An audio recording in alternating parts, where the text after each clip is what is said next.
আসসালামু আলাইকুম, easy cooking recipes চ্যানেলে স্বাগত। আজকের ভিডিওতে আমি দেখাবো সবথেকে সহজ উপায়ে ঝরঝরে জিরা রাইস। তার জন্য একটা বোলের মধ্যে 1.5 গ্লাস চাল নিয়ে নিয়েছি। চালটা ইন্ডিয়া গেট বাসমতি রাইস। চালটাকে পরিষ্কার পানি দিয়ে খুব ভালোভাবে 3 থেকে 4 বার ধুয়ে পানি ঝরতে দিয়ে দেব।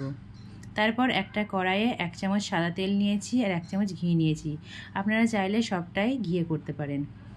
তারপর একটা তেজপাতা দিয়ে দিয়েছি আর দিয়েছি কিছু গোটা গরম মশলা, আছে 2টো এলাচ, 2টো দারচিনি, কিছু লবঙ্গ, কিছু গোলমরিচ। তারপর 2 চামচ পরিমাণ গোটা জিরে দিয়ে দিয়েছি। যেহেতু এটা জিরা রাইস তাই জিরার পরিমাণটা একটু বেশিই দিয়েছি। এবার গরম মশলাগুলোকে একটু তেলের মধ্যে নাড়াচাড়া করে ভেজে নেব। যখন গরম মশলা থেকে একটা সুন্দর গন্ধ বেরিয়ে আসবে দিয়ে দেবো কিছু কারি পাতা দিয়ে আবারও কিছুক্ষণ নাড়াচাড়া করার পর পানি ঝরতে দেওয়া চালগুলোকে দিয়ে দেবো। চালগুলোকে বেশ কিছুক্ষণ ধরে ভুনে নিতে হবে। আমি 5 থেকে 7 মিনিট চালগুলোকে ভুনে নিয়েছিলাম, তবে সাবধানে নাড়াচাড়া করতে হবে যেহেতু এটা বাসমতি রাইস, ভেঙে যাওয়ার সম্ভাবনা থাকে। 5 থেকে 7 মিনিট চালটাকে ভুনে নেওয়ার পর যখন চালের কালারটা একটু চেঞ্জ হয়ে যাবে তখন দিয়ে দেবো পরিমাণ মতো পানি। 1.5 গ্লাস চালের জন্য আমি 3 গ্লাস পানি দিয়েছি।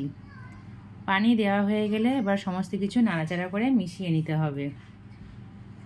মেশানো হয়ে গেলে দিয়ে দেব স্বাদ মতো লবণ। এখানে আমি 1 চামচ পরিমাণ লবণ দিয়েছি। এবার লবণের সাথে সমস্ত কিছু খুব ভালোভাবে নাড়াচাড়া করে মিশিয়ে ঢাকনা বন্ধ করে দেব। আর ঢাকনার মুখে যে ছিদ্রটা আছে সেটা একটা লবঙ্গ দিয়ে বন্ধ করে দেব। এবার আমি 3 থেকে 4 মিনিট হাই ফ্লেমে ফুটিয়ে নেওয়ার পর 10 মিনিট মতো মিডিয়াম ফ্লেমে কুক করে নিয়েছি। দেখতেই পাচ্ছেন পানিটা প্রায় সবটাই শোক করে নিয়েছে, সামান্য পানি আছে, এটা কিছুক্ষণের মধ্যেই শুকনো হয়ে যাবে। এবার নাড়াচাড়া করে দেখাচ্ছি, দেখতেই পাচ্ছেন চালটা কত সুন্দর সিদ্ধ হয়ে গেছে আর ভাতটাও কত সুন্দর ঝরঝরে হয়েছে। সব শেষে 1 চামচ পরিমাণ ঘি দিয়ে খুব ভালোভাবে মিশিয়ে নেব। আমার তো মনে হয় রাইসের মধ্যে সবথেকে সহজ রেসিপি হচ্ছে জিরা রাইস, আর এর টেস্টটাও খুব সুন্দর হয়। তো ঘি দিয়ে খুব ভালোভাবে মিশিয়ে নেওয়ার পর আর কিছুই দিতে হবে না।